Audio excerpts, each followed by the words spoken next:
और उपस्थित बहनों और भाइयों, मैं सबसे पहले पूर्व मुख्यमंत्री स्वर्गीय वीर बहादुर सिंह जी की कर्मभूमि को कोटि कोटि नमन करता हूं। ये पीपीगंज एक जंक्शन है। एक तरफ पुरानी पनियरा और एक तरफ पुरानी मानीराम, यानी एक तरफ के प्रतिनिधि स्वर्गीय वीर बहादुर सिंह जी हुआ करते थे और एक ओर के प्रतिनिधि पूज्य महंत अवैधनाथ जी महाराज हुआ करते थे। इन दोनों महापुरुषों ने जिस धारा को विकास की मुख्य धारा के साथ जोड़ करके यहां के लोगों के जीवन में परिवर्तन लाने का काम किया है, ऐसी पावन धारा को नमन करते हुए मैं आप सबका हृदय से अभिनंदन करता हूं, स्वागत करता हूं। बहनों और भाइयों, आप सब तो हमारे अपने परिवार के लोग हैं, इसलिए आपके साथ जब मैं आता हूं तो भाषण की इच्छा नहीं होती है, बल्कि एक भाव होता है। और भाव इस बात का कि जो संघर्ष आप लोगों ने किया है, विपरीत परिस्थितियों में काम किया है, आज कितना इस क्षेत्र में विकास कराया जा सके कि न केवल आपका बल्कि आपकी आने वाली पीढ़ी का भविष्य बहुत उज्जवल हो सके। और इसीलिए हम लोग यहां पर चुनाव के दौरान भी आते हैं, चुनाव के इतर भी अन्य कार्यक्रम हम लोगों के बराबर यहां लगे रहते हैं। आज मुझे अच्छा लगता है जब यहां की सड़कें चौड़ी होती हुई दिखाई दे रही हैं। आज हमें अच्छा लगता है गांव गांव की सड़कें जो 2017 के पहले खराब पड़ी हुई थी, आज वे सड़कें कोई 2 लेन की, कोई 4 लेन की हो गई। आज मुझे अच्छा लगता है जब यहां पे हर जगह डिग्री कॉलेज भी हैं, इंटर कॉलेज भी हैं, आईटीआई भी हैं और स्टेडियम भी है। अच्छी सुविधा हर जगह उपलब्ध हो रही है। बाढ़ बचाव के लिए उत्तम व्यवस्था हुई है। और भी जो कुछ हो सकता है, इन कार्यक्रमों को आगे बढ़ाने के लिए जब थोड़ा प्रयास होता है तो हम लोगों को बहुत अच्छा लगता है कि इसका लाभ हमारे कैंपियरगंज के लोगों को, इसका लाभ हमारे पिपराइच के लोगों को, इसका लाभ हमारे सहजनवा के लोगों को, इसका लाभ गोरखपुर वासियों को प्राप्त होना है। और इससे लोगों को ये लाभ होने जा रहा है, अच्छा लगता है। और इसीलिए आज मैं आया हूं आपके पास केवल उपस्थिति दर्ज कराने के लिए। मैं जानता हूं कि आप कमल चुनाव चिन्ह के बाद कोई गुंजाइश नहीं बचती है। उसके बाद आप चूंकि 5 बार तो आपने मुझे ही सांसद बनाया, इससे पहले पिछली बार 2019 में श्री रवि किशन को आपने सांसद बनाया और 2024 में मैं केवल औपचारिकता निर्वहन करने के लिए आया हूं। ये तो मैं जानता हूं कि आप रवि किशन को भारी बहुमत से विजयी बनाएंगे, लेकिन यह वर्ष विशेष है, हमारे लिए विशेष है। इसलिए विशेष है क्योंकि गोरखपुर से जो आंदोलन 1949 में प्रारंभ हुआ था, गोरखपुर से जो आंदोलन 1983 में प्रारंभ हुआ, 1986 में जब स्वर्गीय वीर बहादुर सिंह जी प्रदेश के मुख्यमंत्री थे, जब मंदिर का ताला खोला था, आज जब उस स्थान पर प्रभु श्री राम लला विराजमान हो गए हैं, तो तब होने वाले चुनाव में गोरखपुर में रिकॉर्ड वोट मिलने चाहिए, रिकॉर्ड वोट। उस रिकॉर्ड बनाने के लिए आज मैं कैंपियरगंज में आया हूं।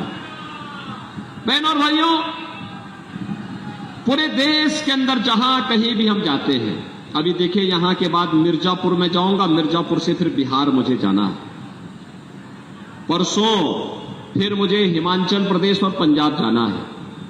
लेकिन मैं देखता हूं, कहीं भी मैं जाता हूं, मैं जनता जनार्दन से पूछता हूं, जैसे आपकी बड़ी सभा लगी है, ऐसी बड़ी सभा जनता जनार्दन के द्वारा हर जगह पूरे देश के अंदर ऐसे उत्साह देखने को मिलता है। और मैं लोगों से पूछता हूं कि भाई आप लोग मोदी जी को इतना प्यार क्यों करते हैं? आप इतना बीजेपी को समर्थन दे रहे हैं, इसके पीछे कारण क्या है? तो लोग एक ही बात कहते हैं, लोग कहते हैं कि जो राम को लाए हैं हम उनको, जो राम को लाए हैं हम उनको लाएंगे। और यही बात कहते हैं, एक ही बात कहते हैं कि राम भक्त ही राज करेगा दिल्ली के सिंहासन पर। बहनों और भाइयों, आप देख रहे होंगे समाजवादी पार्टी और कांग्रेस का चरित्र तो रामद्रोही है। कांग्रेस ने स्वर्गीय वीर बहादुर सिंह को मुख्यमंत्री पद से इसलिए हटाया था क्योंकि स्वर्गीय वीर बहादुर सिंह राम भक्त थे और उन्होंने अयोध्या में राम मंदिर का ताला खुलवाने में अपना योगदान दिया था। इसलिए उन्हें मुख्यमंत्री पद से हटा दिया था कांग्रेस ने। और फिर कांग्रेस ने युक्ति की कि हिंदू वहां पूजा न कर सके। बहनों और भाइयों, आज भी कांग्रेस और समाजवादी पार्टी वही स्वर बोल रही है।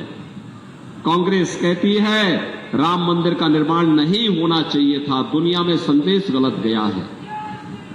समाजवादी पार्टी कहती है राम मंदिर बेकार बना है। मैंने कहा भी देखो, राम मंदिर में उमड़ने वाली भीड़, श्रद्धालुओं की भीड़ बताती है कि राम मंदिर तो ठीक बना है, लेकिन तुम लोगों की बुद्धि भ्रष्ट हो गई है, तुम्हारी बुद्धि में भूसा भर गया है, इसलिए तुम्हें राम मंदिर बेकार लगता है।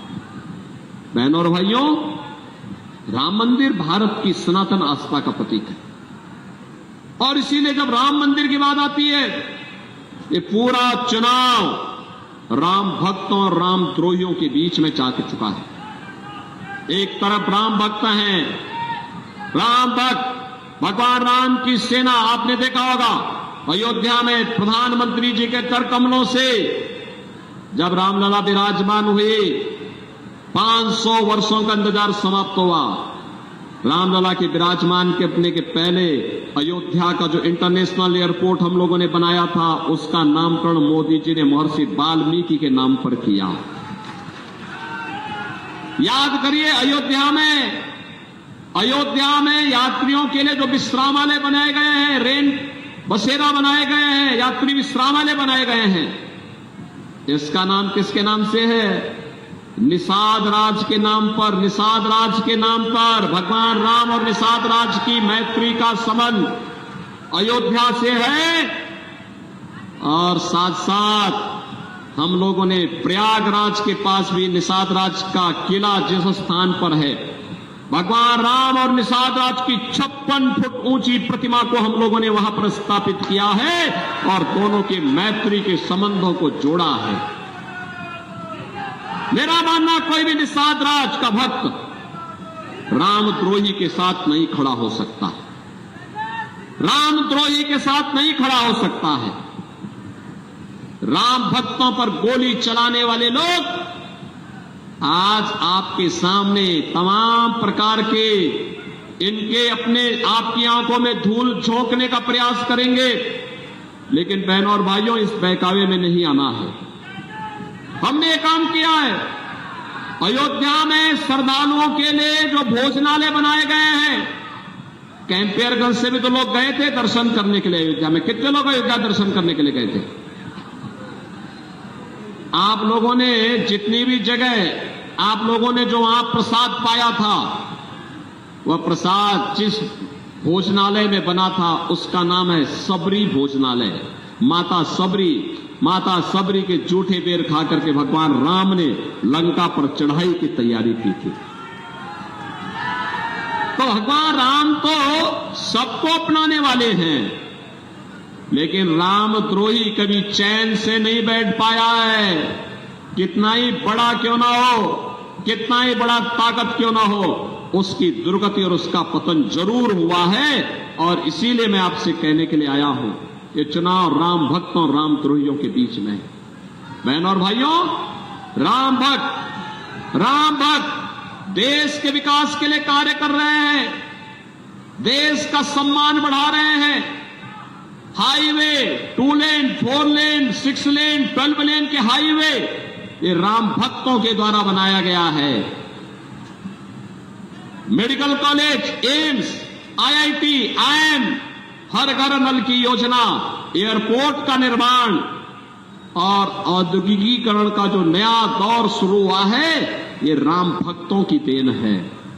हर घर नल के माध्यम से आपके घर में जो शुद्ध जल आने वाला है, राम भक्तों की देन है।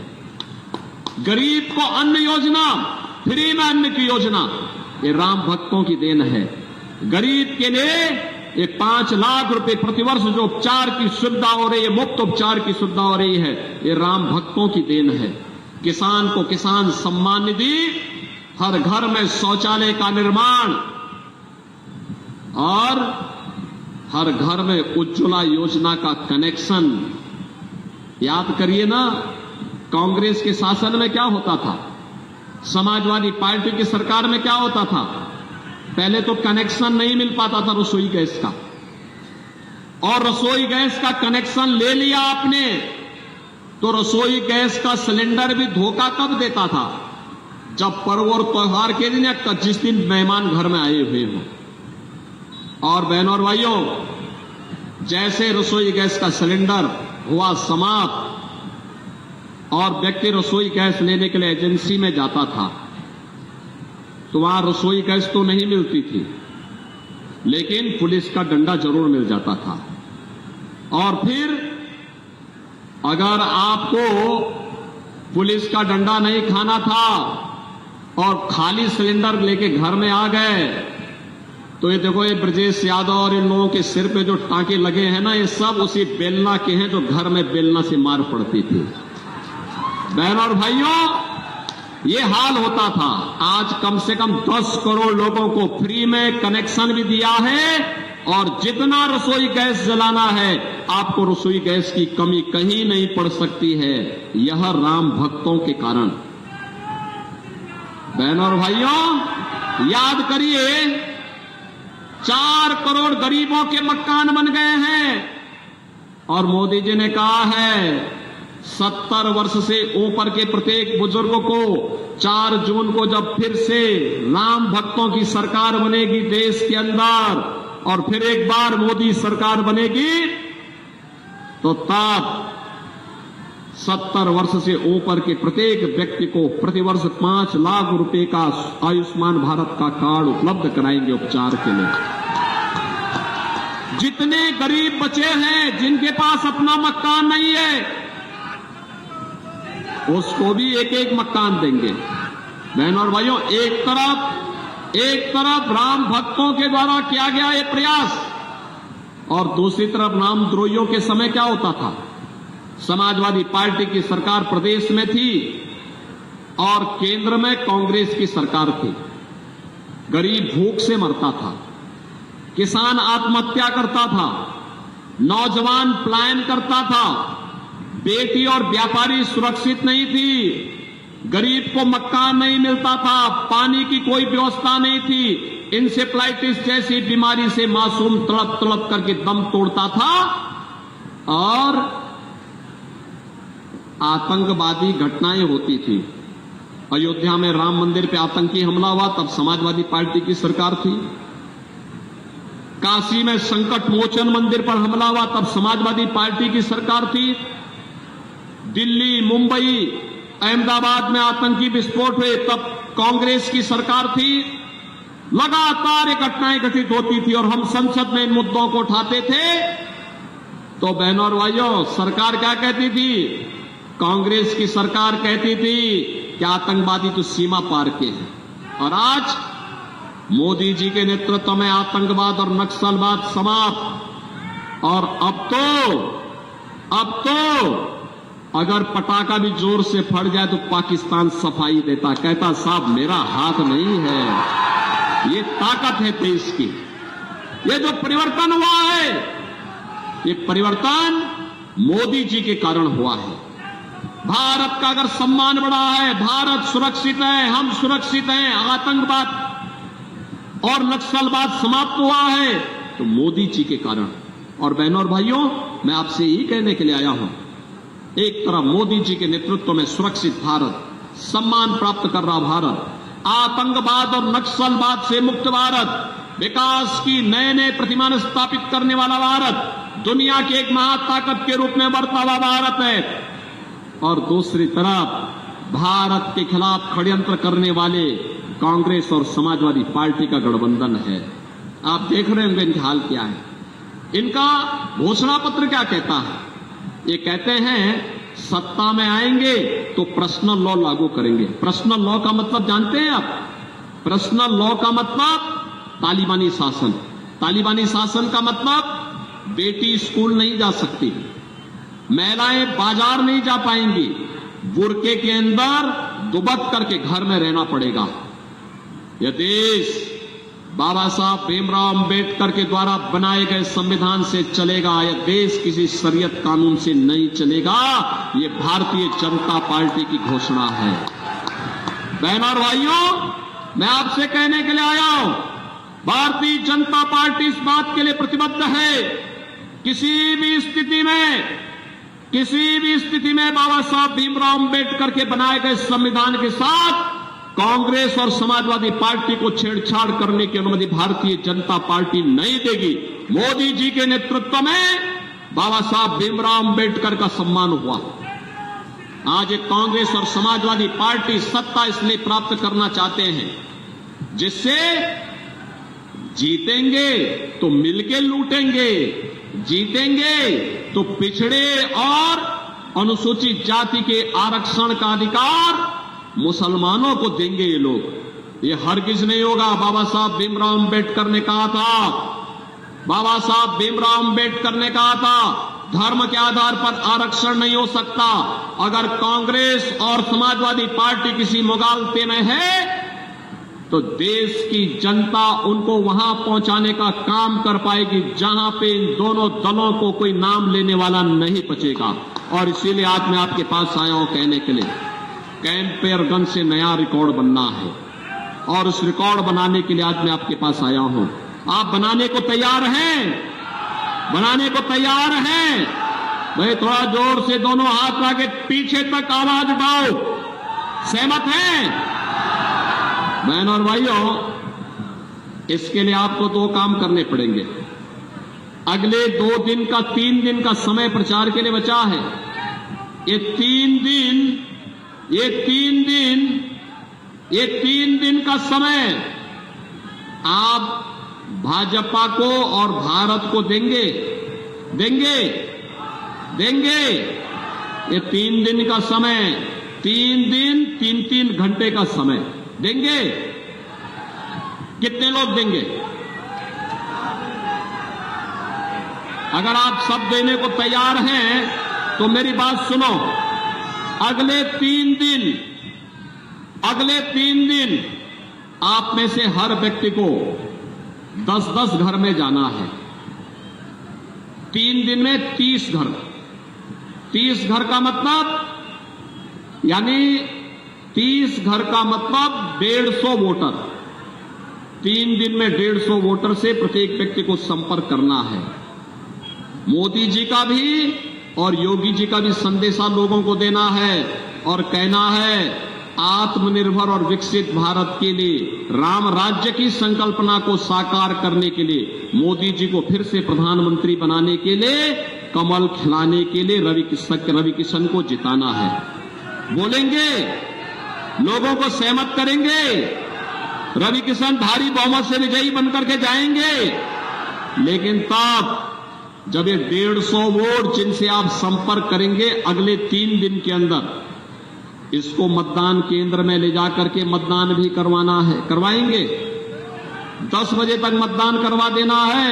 1 जून को कराएंगे। सहमत हैं? सभी लोग सहमत हैं?